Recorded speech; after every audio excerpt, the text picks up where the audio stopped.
చాలా tasty, healthy and డెలిషియస్గా ఉండే కాకరకాయ పొడి.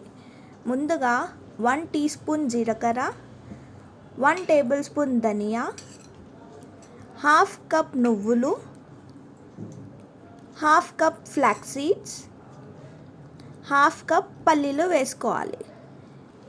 వీటన్నిటిని ఆయిల్ లేకుండా ఫ్రై చేసుకొని కచ్చపచ్చగా గ్రైండ్ చేసుకోవాలి.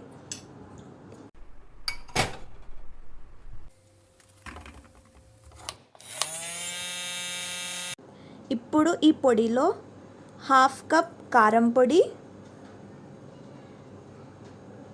తగినంత సాల్ట్, మేము ఇక్కడ పింక్ సాల్ట్ యూజ్ చేస్తున్నాము, 10 వెల్లుల్లి రెబ్బలు వేసుకొని మళ్ళీ గ్రైండ్ చేసుకోవాలి. హాఫ్ కేజీ కాకరకాయని కడిగి తుడిచి ముక్కలుగా కట్ చేసుకోవాలి. కొంచెం ఆయిల్లో ఫ్రై చేసుకోవాలి. అందులో వెల్లుల్లి ఇంకా కరివేపాకు వేసుకోవాలి. ఇప్పుడు ఫ్రై అయిన కాకరకాయలో మనం తయారు చేసుకొని పెట్టుకున్న పొడిని వేసి కలుపుకోవాలి. మనం ఇలా అయినా తినొచ్చు, లేకపోతే ఒక్కటి నిమ్మకాయ అందులో పిండుకొని కూడా మనం తినొచ్చు. ఇది మనకు 10 days వరకు ఉంటుంది. చాలా హెల్తీ అండ్ టేస్టీగా ఉంటుంది. ఇప్పుడు ఎండుమిర్చి, వెల్లుల్లి, కరివేపాకుని యూజ్ చేసి తక్కువ ఆయిల్తో పోపు పెట్టుకోవాలి.